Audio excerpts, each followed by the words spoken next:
It is not easy to publish design work. Actually, it is quite hard to publish any kind of academic work. However, designers are facing some specific challenges. And to understand these challenges, we have to go a little bit into the underlying factors of design and its relationship to design. Design has for long been taught as a craft in the polytechnical universities for a long time. And at some point, they were also introduced at the level of universities. Now, the question that comes forward is like, what makes design that's being taught at a university different from a design that's being taught at a polytech or when it's being taught as a craft? And the answer to that is that universities are committed to science. And therefore, the expectation is that design needs to become somewhat scientific as well. Now, good old Kees Overbeker once pointed out to me that if you want to do scientific work in the area of design, you've got two choices. Either you become a bad engineer or you become a bad psychologist. Neither of these choices did seem appealing to me at that time, so I undertook a bit of research to understand what a possible design science could be. I came across 4 different approaches that are typically being taken in defining design science. You have these people that consider design or the history of design as the science of design, similar to art history being the science of art. Sometimes design is also considered as a rational problem solving, and this type of problem solving is then the specific scientific aspect of it. Also, the knowledge that design creates needs to be organized in a systematic way, and that could also potentially be a form of design science. And most commonly, design methodology in itself is being treated as the topic of design science. In my personal view, all of these are necessary but not sufficient to define design science. It doesn't actually define the phenomena on which the design science is supposed to look at. In my view, quality is this missing piece of the puzzle. Designers need to look at the quality between humans and artifacts. Now, the problem is that this kind of quality is very difficult to formalize.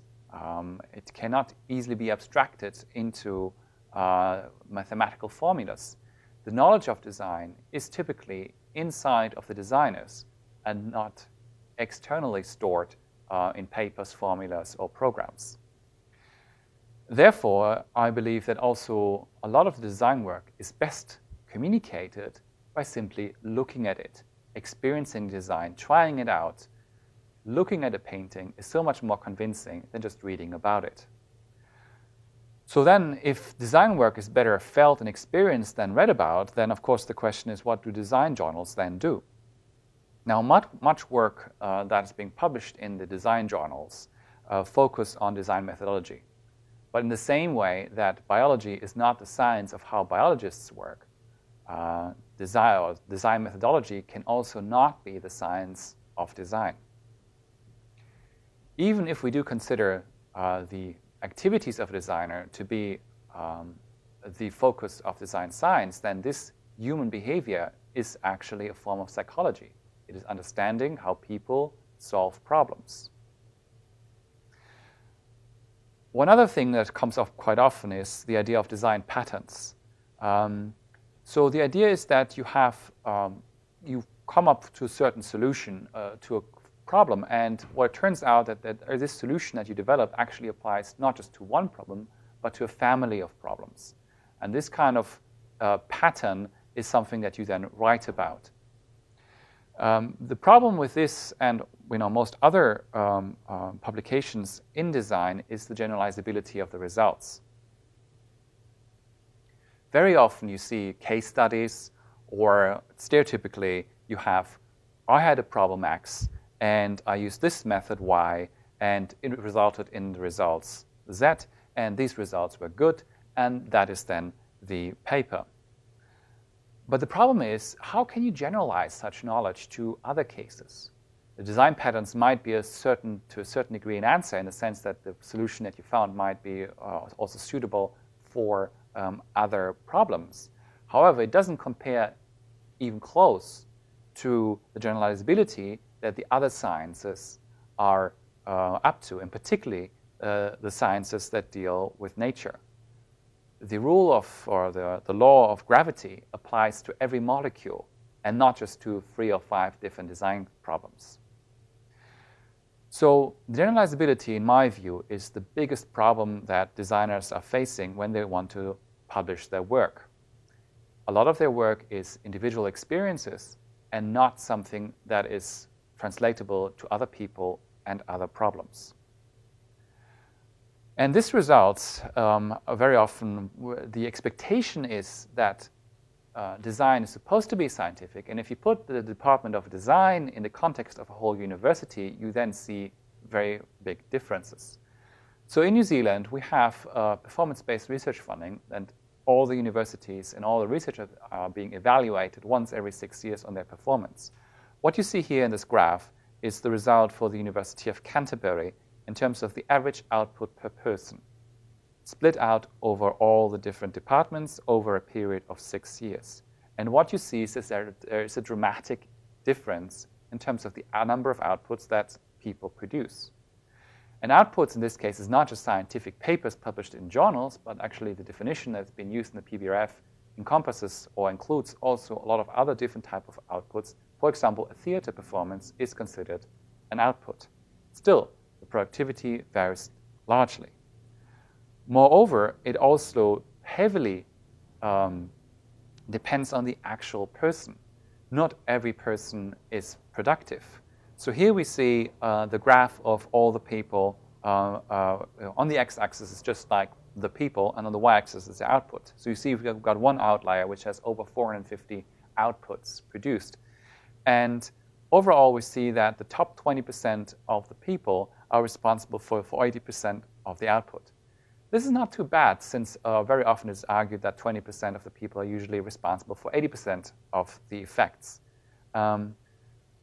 So disciplines work differently, and people work differently, and design is not as productive in terms of outputs as compared to other departments, in particularly engineering and science. Now, these are some of the problems that designers are facing. But publishing in itself actually is difficult. And one of the biggest problems is the peer review process. And it's not only the design community that actually suffers from this process, it is academia in general. But for designers specifically, if you made a certain design which works in a certain way and it has certain aesthetics to it, how can you judge it? How can you say this is true or this is false? The peer review process has typically 2 functions. One is to provide suggestions for improvement, and the other one is to judge the quality of the paper. Now, nobody ever claimed that the peer review process would be perfect, but there are 2 types of errors that occur. It can happen that you have a paper which actually isn't particularly good, but is being accepted, or you have a paper which is actually quite good, but is rejected anyhow. The more rigorous you make the peer review process, the more type 1 errors you receive, and the more relaxed you make the peer review process, the more of the type 2 error do you get. In my view, the peer review process in terms of the judgment of quality is fundamentally broken. It does not succeed at filtering scientific output. As a matter of fact, I dare to say that everything that gets written eventually gets also published. And I talked about this idea in one of the papers that I've written in the past. Now, some of you know me, and you probably know that I was originally born in Germany.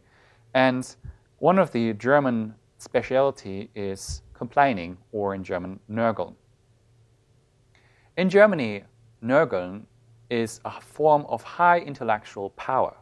Finding something bad in even the most positive situation is a challenge and an art form. And I've been practicing this skill for a long time. However, And if you want to read about it, there's a nice book here written about an American author who actually lives in Germany and discusses this phenomena at length. But now it is time that we actually also stop complaining about a broken peer review process, but that we also come up with some new ideas about how can we make things better. And together with some colleagues, including Hu Jun and Michael Lyons, we came up with the idea for a new journal. It is called Interaction Records. There are many journals out there, and we might argue that it's not necessary just to have a new journal.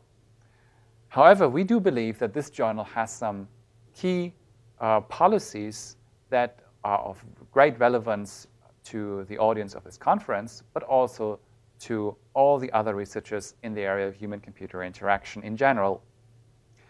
Now, the twist of this journal is that we will only accept papers that have been rejected at least 3 times prior to the submission to Interaction Records. These papers then, we will verify the rejections and then accept these papers into the journal without an additional peer review process. However, the comments that have been given by all the previous peers are being published together with the article. The authors will have the opportunity to respond to all of these comments and have a final statement. In essence, what we will uncover is the discussions around and beneath the scenes, similar to what you would normally experience at the Wikipedia. Wikipedia has a main article, but behind every article there's a discussion page. And very often the discussion page is more interesting than the article itself. Interaction Records will make the process and the discussion around papers transparent. And we do believe that any paper written by you that you feel so strongly about, that you survive 3 rejections, that there will be something about this paper that is special. And we want those special papers. I would like to invite you to submit of our journal, and it is my honor to announce that as of today, the submission are open to the HDI community and the design community. Please submit your workers to us. Thank you very much.